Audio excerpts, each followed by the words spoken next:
요한일서 2장 1절로부터 7절까지의 말씀입니다. 내 아들아, 그러므로 너는 그리스도 예수 안에 있는 은혜 가운데서 강하고 또 내가 많은 증인 앞에서 내게 들은 바를 충성된 사람들에게 부탁하라. 그들이 또 다른 사람들을 가르칠 수 있으리라. 너는 그리스도 예수의 좋은 병사로 나와 함께 고난을 받으라. 병사로 복무하는 자가 자기 생활에 얽매이는 자가 하나도 없나니 이는 병사로 모집한 자를 기쁘게 하려 함이라. 경계하는 자가 법대로 경계하지 아니하면 승리자의 관을 얻지 못할 것이며 추구하는 농부가 곡식을 먼저 받는 것이 마땅하니라. 함께 읽겠습니다. 내가 말하는 것을 생각해보라. 주께서 범사에 내게 총명을 주시리라. 아멘. 이는 하나님의 말씀입니다. 군대에서 가장 많이 외쳐지는 말이 뭘까요?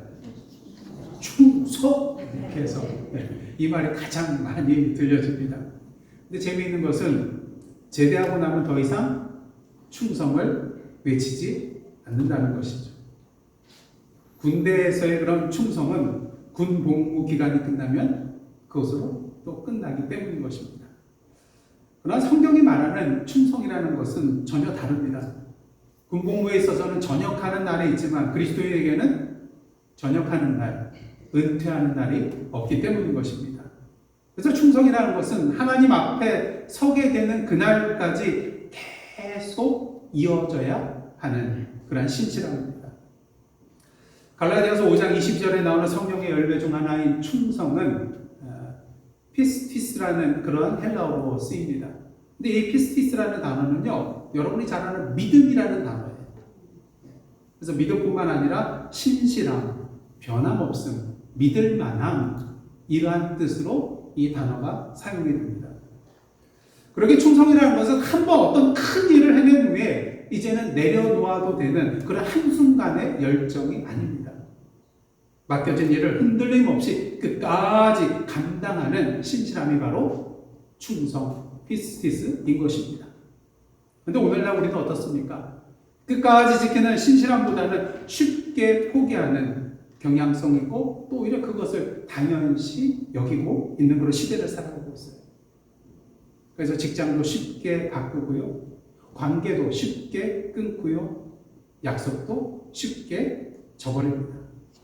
조금만 힘들게 되면 그만두고요. 조금만 불편하면 떠나는 것이 오히려 자연스러운 우리의 선택이 되고 말았습니다.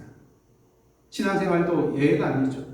말씀보다도 내 생각을 먼저 앞세우고 헌신보다는 평안함을 그리고 사명보다는 내 만족을 더 중요시 여기는 그렇게 하나님께서 나에게 맡겨주신 일에 대하여 쉽게 포기하고 내려놓는 그러한 경향이 있는 것을 우리는 분명히 보게 됩니다. 그러나 하나님께서 오늘도 찾으시는 사람은 어떤 사람입니까? 자신에게 맡겨진 것을 끝까지 붙들고 지키는 신실한 사람인 것이죠. 그 신실함을 가장 완전하게 보여주신 분이 누구십니까? 바로 예수 그리스도십니다.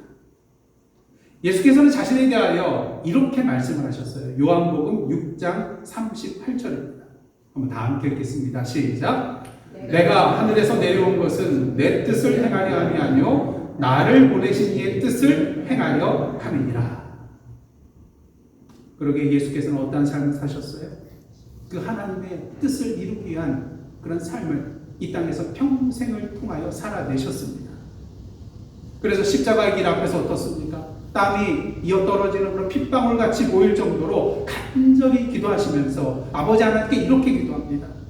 내 원대로 마옵시고 아버지의 원대로 되기를 원하나이다. 그리고 십자가 위에서 선포하십니다. 다 이루었다.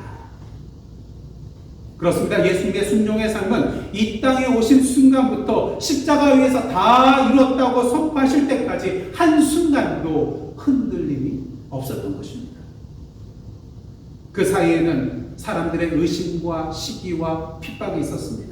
제자들의 배신도 있었습니다. 십자가의 고난도 있었습니다. 하지만 예수님은 중간에 한 번도 멈추지 않으셨습니다. 한 걸음 한 걸음 그 모든 걸음이 아버지 하나님을 향한 충성의 발걸음이었던 것이죠. 그러게 우리가 구원받은 것은 예수께서 이렇게 끝까지 하나님의 뜻에 순종하셨기 때문인 것입니다. 충성하셨기 때문인 거예요. 그리고 성령께서는 바로 이 예수 그리스도의 충성을 우리 안에 열매 맺게 하여 주십니다. 오늘 본문을 보면 죽음을 이제 앞으로 얼마 남지 않은 그런 죽음을 앞두고 사도 바울은 옥중에서 영적인 그런 자녀라고 할 수 있는 디모데에게 마지막 부탁을 남기는 것을 보게 됩니다. 자신이 떠난 뒤에도 복음이 끊어지지 않기를 바라는 그러한 마음이었던 것이죠. 그러게 디모데에게 뭐라고 부탁을 합니까? 충성된 사람들에게 부탁하라. 그렇다면 사도 바울이 말하는 충성이라는 것은 무엇을 의미하는 것일까요? 첫째로 충성은 맡겨진 복음을 지키는 것입니다. 바울은 디모데에게 이렇게 말합니다. 오늘 1절과 2절 상반절 한번 다시 보시겠습니다. 내 아들아, 그러므로 너는 그리스도 예수 안에 있는 은혜 가운데서 강하고 또 내가 많은 증인 앞에서 내게 들은 바를 충성된 사람들에게 부탁하라. 여기서 눈여겨할 그런 표현이 하나 있는데요. 내가 내게 들은 바. 디모데는 복음을 만들어낸 사람이 아닙니다. 그는 복음을 사도 바울로부터 들었던 사람이고 하나님께서 그 복음을 맡겨주신 그런 사람이었어요. 우리도 마찬가지입니다. 우리 가운데 누구도 그 복음을 스스로 발견하거나 만들어낸 사람은 없습니다. 부모님을 통해서든 친구를 통해서든 목회자나 선교자를 통해서든 누군가를 통하여서 우리는 그 복음을 듣게 되었습니다. 그리고 하나님께서는 그 복음을 우리에게 맡기셨습니다. 자, 그렇다면 하나님께서 복음을 맡은 우리에게 원하시는 바는 무엇일까요? 바울은 고린도전서에서 분명히 말하고 있습니다. 맡은 자들에게 구할 것은 충성이라. 예, 하나님께서 맡은 사람에게 구하시는 것은 어떤 능력이 아니에요. 세상적인 부귀영화도 아니고요. 당장 눈에 보이는 그런 결과물도 아닙니다. 하나님께서 오늘도 우리에게 구하시는 바는 오직 하나, 바로 충성이라는 것이죠. 여러분, 우체부가 엄청난 양의 그런 편지물, 우편물들을 가지고 있습니다. 근데 그 우편물이 자기 건가요? 아니에요. 우체부가 수많은 우편물을 가지고 있지만 그것들의 주인은 아닙니다. 그러게 우체부는요, 자기가 가지고 있는 그 편지의 내용들을 자기 마음대로 고치거나 첨가할 수가 없습니다. 단지 그의 할 일은 뭐예요? 맡겨진 그 우편물을 그대로 받을 사람에게 전달하는 거예요. 그것이 우체부에게 맡겨진 일이요, 그의 본분인 것입니다. 우리도 마찬가지입니다. 우리는 복음의 주인이 아니에요. 하나님께서 맡겨주신 그 복음을 우리 마음대로 바꾸거나 수정할 수가 없는 거예요. 맡겨진 그대로 다른 사람에게 전달해야 하는 것입니다. 이것이 바로 충성이에요. 충성이란 맡겨진 그 복음을 있는 그대로 지키는 것입니다. 예수 그리스도의 십자가와 부활, 하나님께서 맡기신 그 복음을 있는 그대로 지켜야 합니다. 그러할 때 우리는 비로소 그 복음을 제대로 전달할 수 있게 되는 것입니다. 이번 우리가 올해에도 멕시코를 향하여 나아가게 됩니다. 우리가 그곳으로 다시 나아가는 이유가 뭡니까? 새로운 것을 보여주기 위해서 가는 게 아니에요. 내가 만든 복음을 전하기 위해서도 아닙니다. 하나님께서 우리에게 맡겨주신 바로 그 복음을 전하기 위하여 가는 것입니다. 물론 타이레놀과 비타민도 나누고요, 또 샌드위치와 또 음료수와 또 여러 가지 것들을 나누고 아이들과 함께 웃고 사진을 찍어주며 사랑의 섬김으로 사역을 할 것입니다.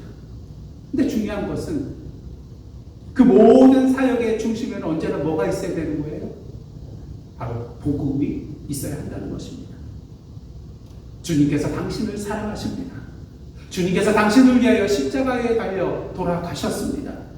그 예수 그리스도 안에서 당신의 영원한 생명이 담겨 있습니다. 이 복음이 빠져있는 사랑의 섬김의 사역은요, 사실은 선교가 아닙니다.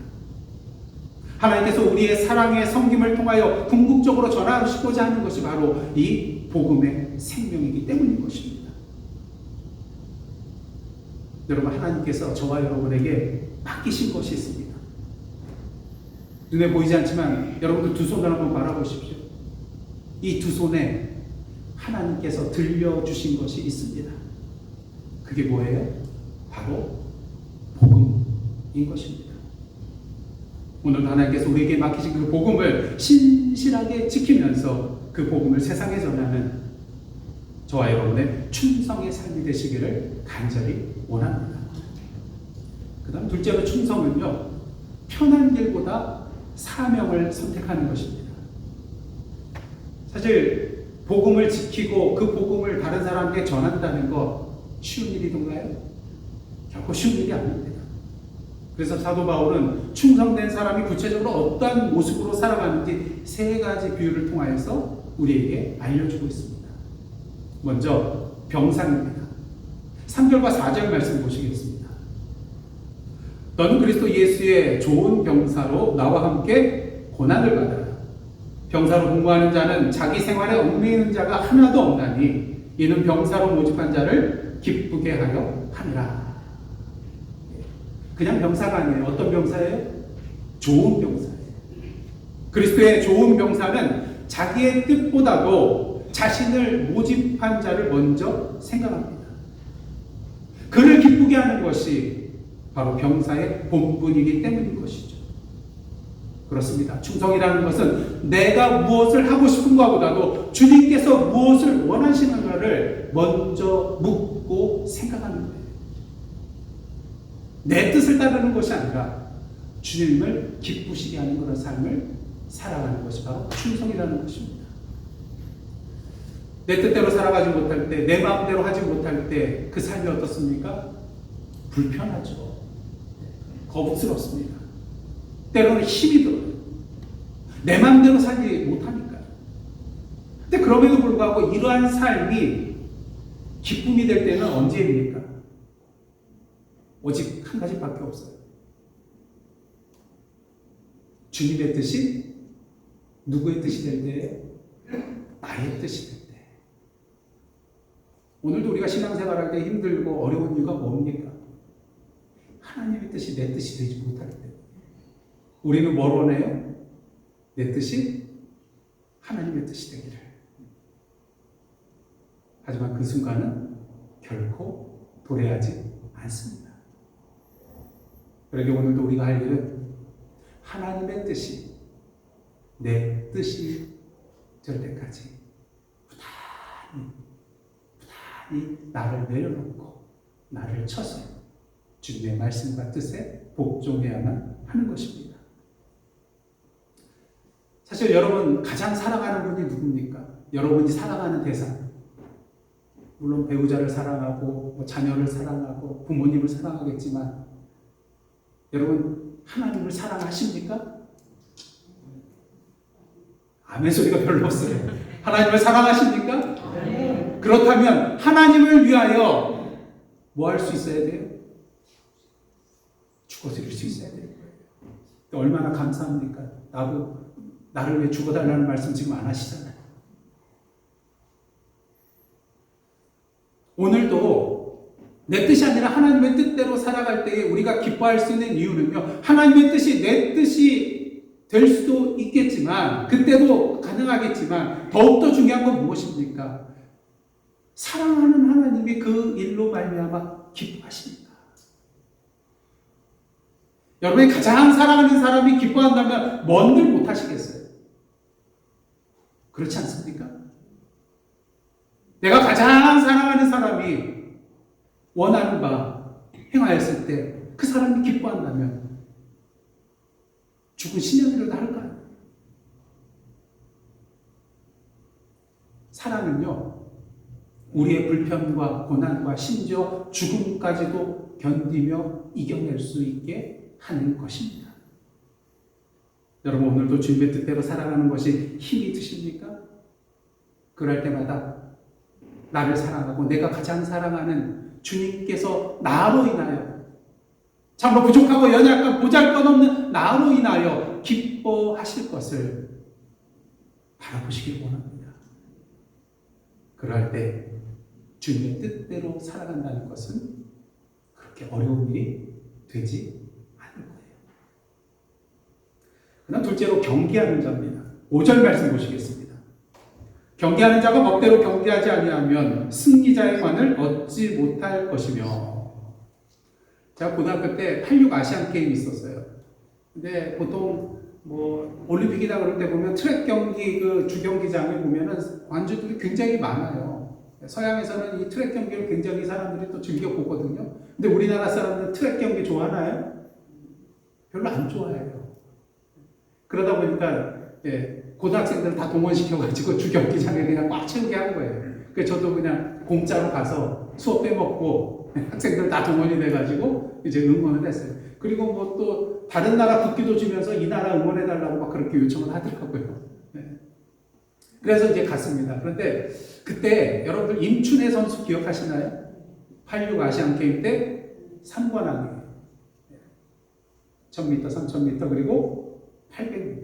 근데 800m는 임춘혜 선수의 주경기가 아니에요. 근데 참석을 했어요. 그래서 이제 다른 선수들과 함께 총성과 함께 출발을 하였습니다. 그래서 가는데 워낙 인도 선수가 월등해요.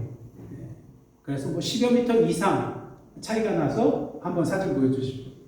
이 왼쪽 사진을 보면은 가까워 보여도 이게 10여 미터 이상 차이 난 거예요. 월등하게 인도 선수가 먼저 결승점에 도착을 했습니다. 안타깝더라고요. 임춘혜 선수가 저기 뒤에 2등이었어요.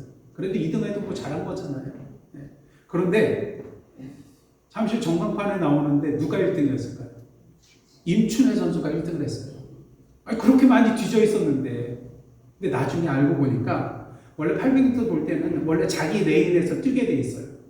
그러다가 어느 일정한 거리까지는 그 브레이크 라인이라는 게 있어요. 자기 그 어떤 넘버가 적혀있고 앞에 선이 있는데 그 손을 넘어설 때부터는 이제 인사이드 레인으로 들어올 수가 있어요. 이게 규정이에요.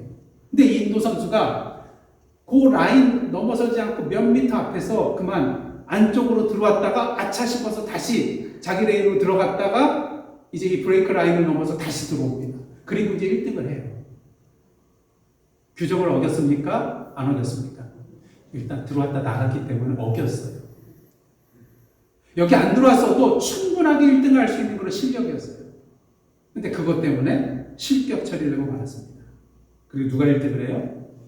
임춘혜 선수가 금메달을 따게 되었습니다. 아무리 먼저 결승전을 통과했어도 규칙을 지키지 않으면 이렇게 실격되는 거예요. 그리고 운동선수는 어떻게 됩니까? 항상 규칙대로, 규정대로 경기에 임해야 되는 것입니다. 충성도 마찬가지입니다. 어떻게 해서든지 그 결과만 이루면 되는 것이 아니에요. 끝까지 누구의 방법대로요? 하나님의 방법대로 나가야 하는 거예요. 다른 지름길은 없거든요. 그러니 여러분들 하나님 말씀하신 길로 나아가다 샛길로 빠지지 마십시오. 우리 눈에는 거기가 지름길같이 보이거든요. 이 길로 가면 빠를 것처럼 보이거든요. 하지만 결과는 무엇입니까? 다시 원점으로 돌아가야 됩니다. 성경도 마찬가지입니다. 내 방법과 내 방식으로 하는 것이 아니라 하나님이 주신 방법으로 해야 합니다. 오늘 우리가 성경언급을 할 거고요. 또 현지에 가면 선물과 각종 약을 나눠주고 또 복음을 전하게 될 것입니다. 하지만 이것을 했다는 그 자체로 우리의 할 일을 다한 것이 되겠습니까? 마약 헌금을 할 때에, 선물을 나눠줄 때에, 복음 제시를 할 때에 그 속에 참된 사랑과 섬김이 없다면 우리 성도는 하나님께서 원하시는 열매를 맺을 수가 없는 것입니다. 그러게 누구 방법대로 해야 돼요? 하나님의 방법대로 해야 하는 것입니다. 그 다음 셋째는 농부예요. 6절 말씀 보시기를 원합니다. 수고하는 농부가 곡식을 먼저 받는 것이 마땅하니라. 여러분, 씨를 뿌린 농부가 이제 내 할 일 다 했다고 손 탁탁 털어버리고 열매 맺을 때까지 있나요? 아닙니다. 열매 맺을 때까지 정성껏 나아가서 물을 주고요. 또 잡초가 나면 떼 앞 끝에서도 그 잡초를 하나씩 뽑아주게 됩니다. 지금 당장에는 열매가 보이지 않지만 자신의 그 땀의 수고를 통하여서 앞으로 풍성한 열매가 맺힐 것을 알기 때문에 인내하며 그 일을 행하는 것이죠. 그러니까 오늘 본문은요, 단순히 농부라는 표현을 하지 아니하고 어떠한 농부라고 표현하고 있어요? 수고하는 농부라고 표현하고 있습니다. 예, 그렇습니다. 하나님께서는 오늘도 수고하는 사람에게 열매를 허락하십니다. 여러분이 잘 아시는 선교사 아도니람 저드스는요, 1813년 아직도 개신교 선교사가 없던 미얀마 땅에 첫 발을 내디디게 됩니다. 그래서 언어를 배우고요, 또 성경을 번역하고요, 날마다 복음을 전합니다. 그런데 몇 년 동안 열매가 없었을까요? 무려 6년 동안 아무런 열매를 맺지 못하였습니다. 그러다가 6년이 지난 1819년에야 비로소 마웅 나우라는 첫 회심자가 침례를 받게 되었습니다. 그래서 저도슨이 훗날에 뭐라고 말한지 아세요? 한번 보십시오. 한 사람의 회심자를 얻는 것은 살아있는 호랑이에 뭘 뽑는 거예요? 송곳니를 뽑는 것과 같다. 그만큼 어려운 일이라는 거예요. 하지만 그는 멈추지 않았습니다. 열매가 더디 보인다 할지라도 맡겨진 사명을 끝까지 감당히 했습니다. 이것이 바로 수고하는 농부의 모습인 것입니다. 우리가 단기 선교를 가서 7일 동안 하는데 오고 가는 시간 빼면 그렇게 긴 시간이 아닙니다. 그렇게 우리가 거기 가서 뭔가를 행했다고 뭔가 열매가 그냥 바로바로 맺히는 것을 볼 수 있겠습니까? 그렇지 않다는 거예요. 우리가 돌아와서도 별다른 소식이 들려오지 않을 수도 있습니다.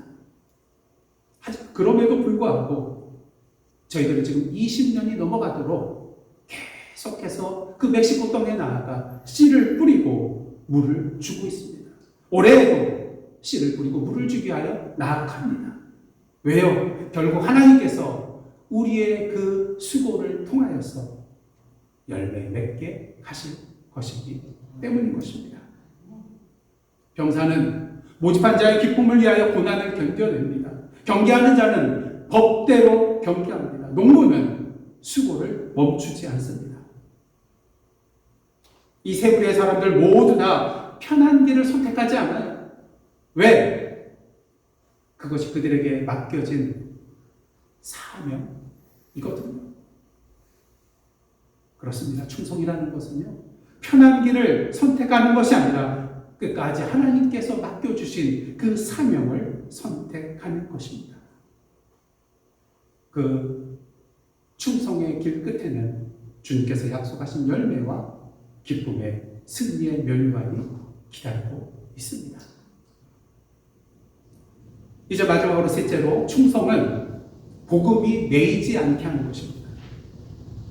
사도 바울은 감옥에 갇혔을 때에 자신의 마지막이 이제 얼마 남지 않았다는 것을 알고 있었어요. 그러기에 이렇게 고백을 합니다. 2장 9절 말씀입니다. 한번 다 함께 읽겠습니다. 시작. 복음으로 말미암아 내가 죄인과 같이 매이는 데까지 고난을 받았으나 하나님의 말씀은 매이지 아니하니라. 하나님의 말씀은 매이지 아니하니라. 그 말씀을 전하는 그 사도 바울의 몸이 쇠사슬에 묶여 있는 채 감옥에 갇혀 있지만 그 사도 바울이 전하는 하나님의 말씀은 결코 묶이지도 않고 매이지도 않는다는 거예요. 그 감옥의 벽도 다가오는 죽음도 그 복음을 가둘 수가 없다는 것입니다. 그러게 바울은 그 복음이 계속해서 이어지도록 디모데에게 이런 부탁을 합니다. 2절 말씀 다시 한번 보겠습니다. 또 네가 많은 증인 앞에서 내게 들은 바를 충성된 사람들에게 부탁하라. 그들이 또 다른 사람들을 가르칠 수 있으리라. 예수께서 복음을 사도 바울에게 맡기셨어요. 사도 바울은 디모데에게 맡겼습니다. 디모데는 충성된 사람들에게 맡겼습니다. 충성된 사람들은 또 다른 사람들에게 맡겼습니다. 바울이 끝이 아니었어요. 디모데가 끝이 아니었어요. 충성된 사람들이 끝이 아니었습니다. 복음은 한 세대에서 끝나지 않습니다. 충성을 통하여서 다음 세대로 계속해서 이어졌습니다. 하나님의 말씀은 결코 매이지 않습니다. 서울에 양화진 외국인 선교사 묘역이 있습니다.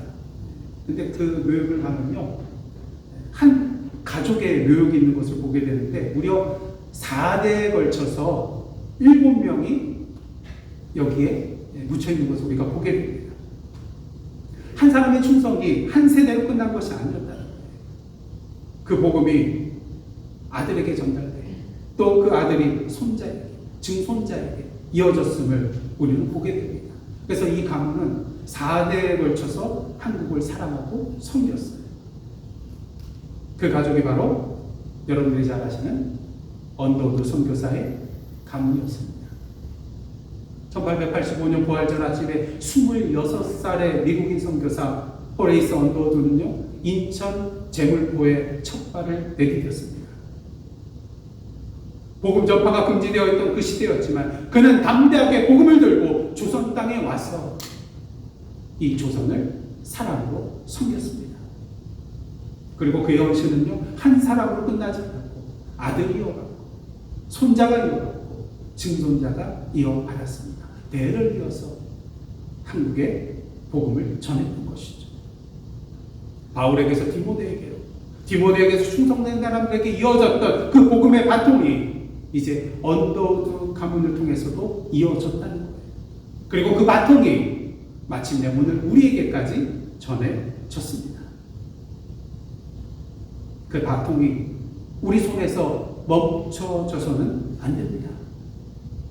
반드시 다른 사람에게 이어져야만 하는 것입니다. 여러분, 계주 경기에서 아무리 빨리 달려도 첫 주자가 결승선에 도착하면 승리할 수 있나요? 승리하지 못합니다. 자기 구간을 마치면 어떻게 해야 돼요? 다음 주자에게 그 바통을 반드시 넘겨주어야 됩니다. 그리고 그 바통을 떨어뜨리는 것도 실패지만 다음 주자에게 그 바통을 넘겨주지 못하는 것도 실패라는 것을 우리는 분명히 알아야 돼요. 다른 사람을 통해서 복음을 우리가 받아들이고 하나님의 백성이 되었습니다. 성공이에요? 성공처럼 보이죠. 성공의 순간은 어떠한 때입니까? 그 복음을 이제 다른 사람에게 전해줄 때 그 인생이 성공인 거예요. 이번 멕시코 선교도 마찬가지입니다. 우리가 복음을 처음 가져가는 것이 아닙니다. 이미 그곳에는 오랫동안 복음의 바통을 붙들고 달려온 베델교회와 현지 사역자들이 있습니다. 우리는 그들과 함께 손을 맞잡고 그 복음의 바통을 이어가기 위하여 나아갈 것입니다. 비록 우리가 머무는 기간이 짧을지라도 우리가 심은 씨앗은 우리가 떠난 뒤에도 그 현지 교회와 사역자들을 통해서 계속해서 자라갈 것입니다. 이것이 복음이 매이지 않게 하는 충성인 것입니다. 내 손에 머물러 있는 것이 아니라 계속해서 이어지도록 해야 하는 것입니다. 이제 말씀을 마무리하고자 합니다. 누군가는 복음을 지켰고요. 누군가는 편한 길보다 사명을 선택했고요. 누군가는 복음이 매이지 않도록 그 복음을 우리에게 이어주었기에 오늘 그 바통이 저와 여러분의 손까지 이르게 되었습니다. 이번에 갈 멕시코 선교 어떤 열매를 맺게 될지 우리는 지금 알 수 없습니다. 중요한 것은 그것은 우리의 몫이 아니라는 거예요. 우리의 몫은 오늘 우리에게 맡겨진 그 복음의 바통을 끝까지 신실하게 지키고 붙들고 또 다른 누구에게인가 그 바통을 넘겨주는 것입니다. 열매는 누구의 몫이에요? 하나님의 몫이에요. 그렇게 하나님께서는요, 얼마나 이 땅에서 큰 일을 이루었냐고 우리에게 묻지 않으십니다. 주님 앞에 서는 날 주님께서는 우리에게 이렇게 물으실 것입니다. 내가 너에게 맡긴 복음을 너는 누구에게 전해 주었느냐?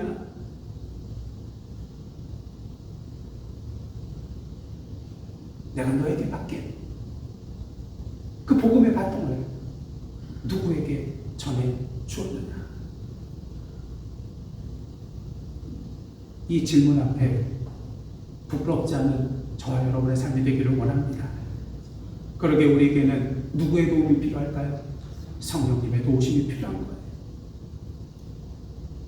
성령으로 우리가 살아갈 때에만이 우리는 주님께서 그 맡기신 그 복음을 지켜내고 편한 일보다는 사명을 선택하고 그 복음을 다음 세대에 다른 사람들에게 이어줄 수 있기 때문인 것입니다.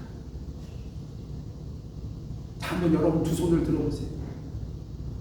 여러분의 손에 주님께서 맡겨주신 부탁하신 복음의 바통이 들려 있습니다.